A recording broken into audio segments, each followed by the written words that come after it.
introduce to you Mr. Panayotis Dimopoulos, who is a professor in botany and ecology in the Department of Biology in the University of Patras. Mr. Dimopoulos, you can start your speech. Okay, thank you very much. You are very quick, eh? 1 minute before the time of starting. Okay, thank you very much. First of all, I wish to thank the ATSMUN schools for inviting me to the 7th Model UN conference. It's my honor to give a speech in front of so many young people in the UNEP Environmental Committee. So I think I have to share my screen. Host this one. Okay, please, I would like to ask the organizer to. Yes. Okay. Just wait 1 second. Yes, yes. Mm-hmm.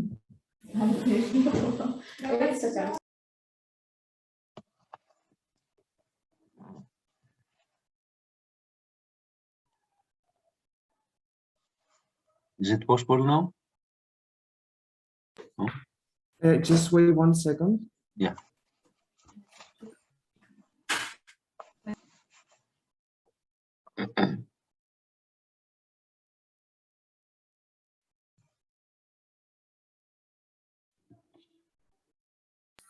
Can you see the sharing screen now? Bottom? Yes. Yes. Great. Go ahead.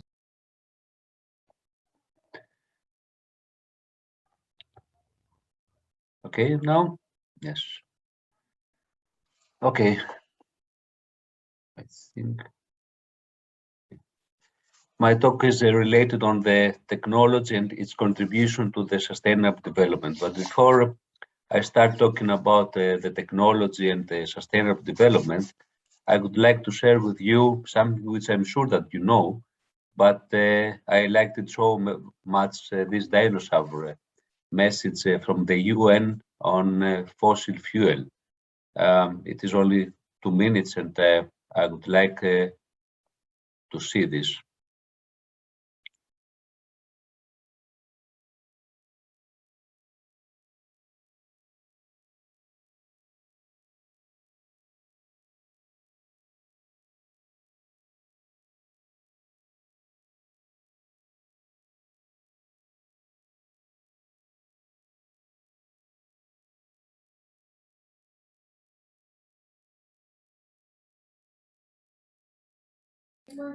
Dr. Dimopoulos, unfortunately, we cannot see if you have presented something.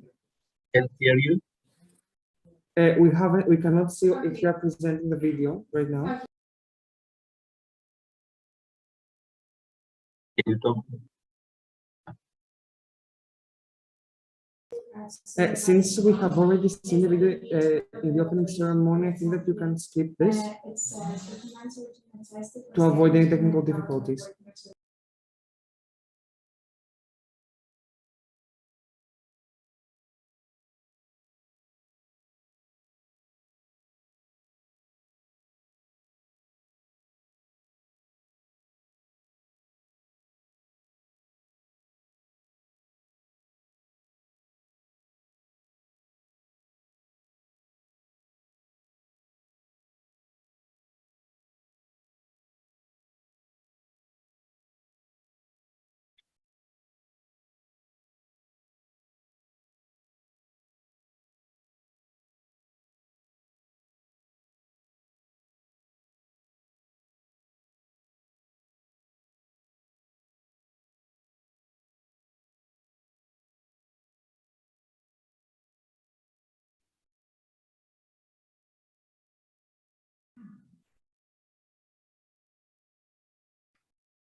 Just need to go back to my presentation.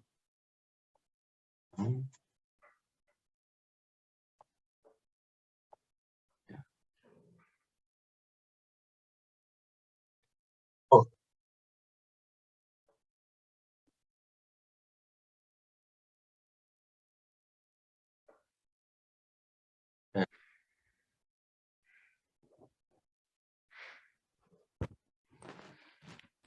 Can you share the screen, the presentation?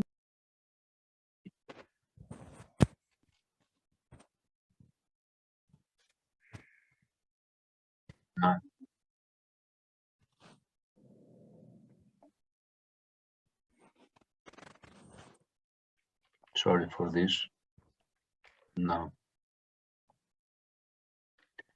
So one important message. Now you can hear me, and you can see my presentation. Is it okay, Chris? We can hear you, but we cannot see the presentation. Why? I do not know if the other delegates can see the presentation. I personally cannot.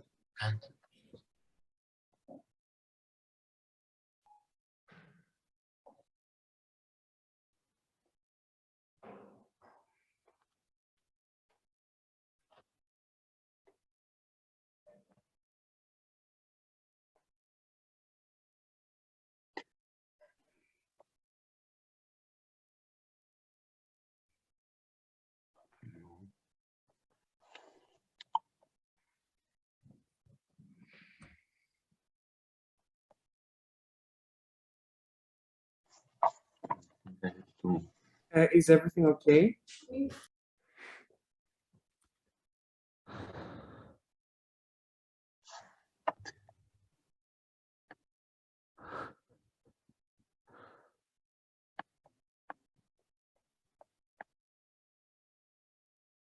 I don't know for.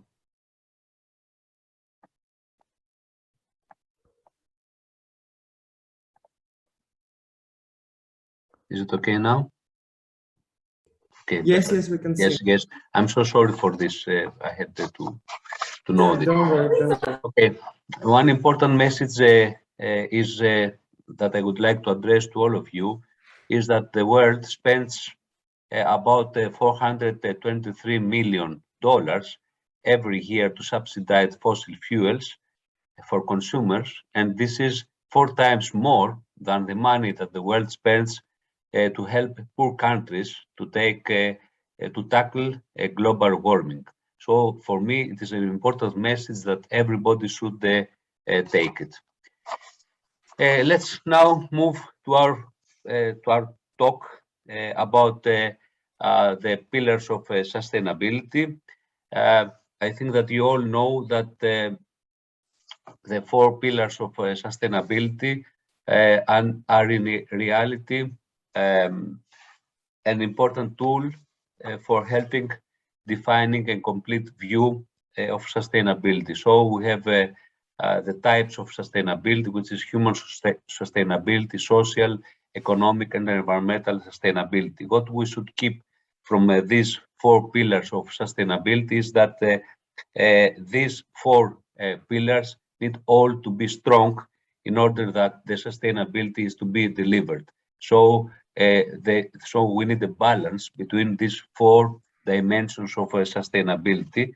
So if one of the pillars is unstable, then the whole system becomes unsustainable. So you cannot successfully achieve sustainability in case that one pillar is of detriment of another, is to detriment to degrade another dimension of sustainability. Sustainable development now is the development that meets the needs of the present without compromising the ability of future generations to meet their own needs. Of course, the very old idea started already in the 19th century and had only to do with the sustainable management of forests in Central Europe. But the concept of sustainable development, so the development is a term that came close to the sustainability only in 1987 after the Barnard Commission report. So Sustainability means solar energy, as we can see in this photo here. It means cultivated land for people, so resources and services provided by the ecosystems to people, as well as culture and nature, as we can see here. So all these belong to what we will see after a while, the natural capital of the world. The Sustainable Development Goals, as we all know, they were established in 2015 by the United Nations. We have 17 global goals with 169 targets. And these targets include, of course, various actions to end poverty, to improve health and education, and promote prosperity and well-being by considering, of course, always environmental sustainability. Technology, of course, always, the development of technology plays a significant role in achieving the SDGs, the targets of the Sustainable Development Goal. One of the goals that refers directly to the technology and its development is the goal 7, which concerns the tries to ensure access to affordable, reliable, sustainable and modern energy for all. And the 7A, as we see that by 2030, it is important to enhance international cooperation to facilitate access to clean energy research and technology, including renewable energy, energy efficiency, and advanced and clean fuel technology, and promote investment in energy infrastructure and clean energy technology. Of course, the main question here remains, okay, we have some targets, we have the development of technology. The open question remains how we can achieve, of course, the balance always with environment, the social dimension of sustainability. So how to harmonize all these different pillars of sustainable development. It's not always easy, especially if we want to ensure the environmental protection and the conservation of nature and its organisms. Of course, in order to achieve the sustainable economic growth, of course, we need to apply technological solutions, solutions that will be disseminated widely across the world. Of course, all these technological solutions are closely related to innovation in order that we can deliver all SDGs from poverty eradication to food security and climate change. So you realize how difficult, how big is the range of the targets. Of course, nobody believes that it will become possible until 2030 to end the poverty, to eradicate the poverty from all over the world.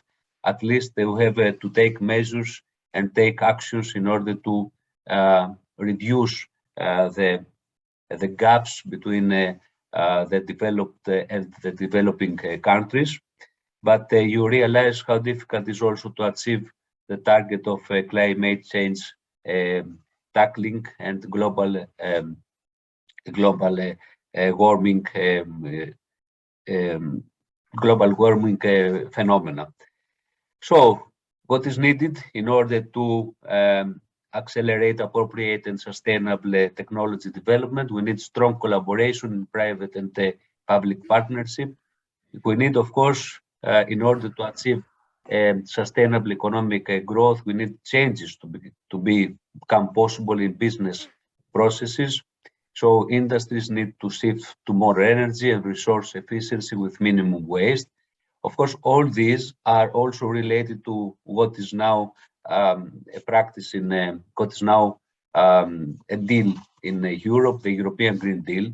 Most of these issues that are included in the Sustainable Development Goals are already now in the European Green Deal, which tries to have a bridge between the biodiversity, the environmental issues, as well as the development of a Green Deal using nature-based solutions, and of course also technological, smart technological solutions.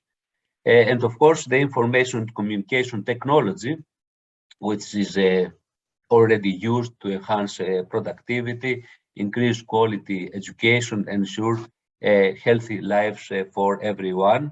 And of course, ICT is now driving today's innovations. Of course, we have also many emerging technologies, as you know, the agricultural technologies, technologies on energy, environmental technologies. What I mentioned before are also the nature-based solutions, so technological solutions for restoring the environment and the ecosystems. Technologies for local development and communication technology are the emerging technologies in order that we achieve the sustainable development, or at least to catch some of the targets of some of the sustainable development goals. So the top 5 examples of sustainable development are the solar energy, the wind energy, the crop rotation, the efficient water fixtures, and the green space. All these, if you see these 5 examples, which are the most dominant ones, are also related in the one or the other way with ecosystem services and what can be provided, what can be supplied by the ecosystems, either the natural ecosystems or the ecosystems, the artificial ecosystems, which are all in order to provide either services which are needed for food and for safety and for medical purposes, or if it is for regulating the climate and conserving the natural capital, or for cultural purposes. The green space, for example, is related on the quality of life in the urban areas, as you can see. And the wind energy is related to the regulating purposes and services provided by a well-preserved environment, by well-preserved ecosystems, in order that we manage to regulate the climate following all the bad and the moderate scenarios for climate change.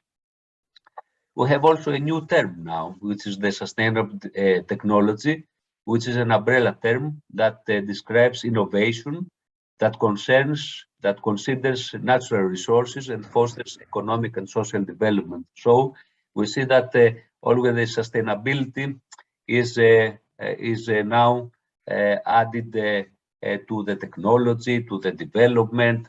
Once for us, for the ecologists, it was not possible. We could not accept that the sustainability could be combined with terms such as development, which is almost coinciding with the economic growth, or with technology. However, since they want to use natural resources in order to establish or to succeed economic and social development, because they all realized the necessity that all these come together, all these can be combined and be in a balance. So sustainability in technology can be defined in a few ways: substitution, prevention, and efficiency. Substitutions means that the technology wants to shift from non-biodegradable to biodegradable materials in its production. It also replaces non-renewable with renewable resources. So it is a trade-off which is done from the one to the other. Prevention means that the sustainable technologies wish to prevent deterioration, contamination, and other negative environmental impacts through its use or production, and of course the efficiency when the technology is efficient in terms of its use of energy and resources. Some examples which I'm going to go through quickly in order not to lose much time is that sustainability in technology has already made its way into public use and innovation. Some common examples is the public and electric transport, the LED light technology, the solar power, the carbon capture and storage technologies, and the self-sufficient buildings and construction methods. For example, the electric bus. One thing that it is important, that's why I'm using this slide. The most salient example comes from China, which has about 99% of the almost 400,000 electric buses on the roads worldwide. It was in 2017. And every 5 weeks, the cities of China add the equivalence of London's entire working bus fleet, which is about 9,500 electric buses, which is about 3 times the existing European fleet of electric buses. So we realize that this example of sustainable technology is now progressing much, especially in China, in such big countries like China. Of course, the LED light technology, we all know. I would say that also in Greece, it is where we have not so many electric buses, but only few. And now we start with much more intensity to promote the idea of electric buses, electric cars in the cities. The LED technology is used almost everywhere in Greece. It is the most energy efficient and rapidly developing lighting technology. And why it is important? Because it is the LED lights are up to 80% more efficient, because they draw much less power, and of course it is 6 times longer. They last 6 times longer than other types of lights, which means reducing the need of frequent replacements. Of course, the solar power now, the solar power, we all know that it is the conversion of energy from sunlight to electricity, either using photovoltaics or indirectly using concentrated solar power or a combination of these. And here, one important point is that the International Energy Agency said in 2021 that under its net zero by 2050 scenario, solar power would contribute to about 20% of worldwide energy consumption, and solar would be the world's largest source of electricity. Again, China now has the most solar installations, and in 2020, the solar power generated 3.5% of the world's electricity compared to under 3% of the previous year. And finally, the carbon capture and the storage technologies. Of course, it dates some decades before, but its role in the world's energy transition continues to gather importance. We all know that carbon capture and storage technology is capable of preventing 90% of the CO2 emitted by power generation from polluting the planet. And the Global Carbon Capture and Storage Institute claims that the CO2 emissions from fossil fuel combustion in the energy sector contribute roughly 30% of the amount of the pollutant present in the EU. And one important issue that I think that you should discuss later today is that the IPCC has estimated that without the carbon capture and storage, the cost of trying to meet global climate change goals would increase by almost 140. So we have not got any other choice that the CCS, the carbon capture and storage, must be deployed. And the final one, which is the self-sufficient buildings, the green buildings, as we say.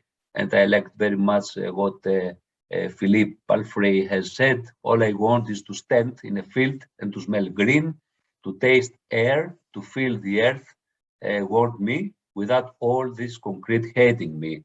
So this is the contrast between the green space, the nature, and the concrete. What is not preferable in the way that we are planning and we're constructing our urban places, our cities. Of course, all these achievements in the sustainable development are monitored using indicators. Many indicators are used. Every country is, like also Greece, is sending our progress year by year. And here I just wanted to present you 3 of these indicators: the primary energy consumption, and here what you see in orange is the curve in the EU, and the white one is the curve for Greece. And we see that for Greece we have a primary energy consumption which goes down from 2005 up to 2018, but we see an increase in 2019, an overcrowding rate that we see how it goes for Greece and how it goes for the EU, but the greenhouse gas emissions, as we see, Greece has some progress starting from 2004, or rather from 2007, and we have a continuous reduction with some only ups and downs somewhere in 2017. So just to finish is that technology and sustainable development, we have to keep in mind that technology has and continues playing an important role in sustainable development, for the simple reason that it is intrinsically part of our communities and our individual lives. Although many may not like the idea, there is no simple technological fix for sustainable development. Institutions, systems, and personal lives will have all to change, not only because we seek solutions only for a sober lifestyle, but because technology and society always co-evolve. Technological, of course, change will create social change. It has already been done by offering new options. And this social change will also trigger new needs and new conditions for technology. All this means that all the market, the working market is changing, all the social things are changing. So we are in a dynamic process that the technology brings to our lives. And now, in order to finish, is that I wanted to say that the agenda of 2030, the philosophy says that no one will be left behind. But in order that this philosophy is implemented, means that we need a global partnership and participation to integrate environmental, social, economic, and governance dimensions in the process of development. And of course, we need the action. We need the cooperation, collaboration between people, but not waiting from the governments, not to wait from other administration units. We need all to be parts of this global partnership in order that the final result is a result profitable for all the developed and the developing countries. Thank you very much for your attention. Thank you, Mr. Dimopoulos. It was honestly a very interesting presentation.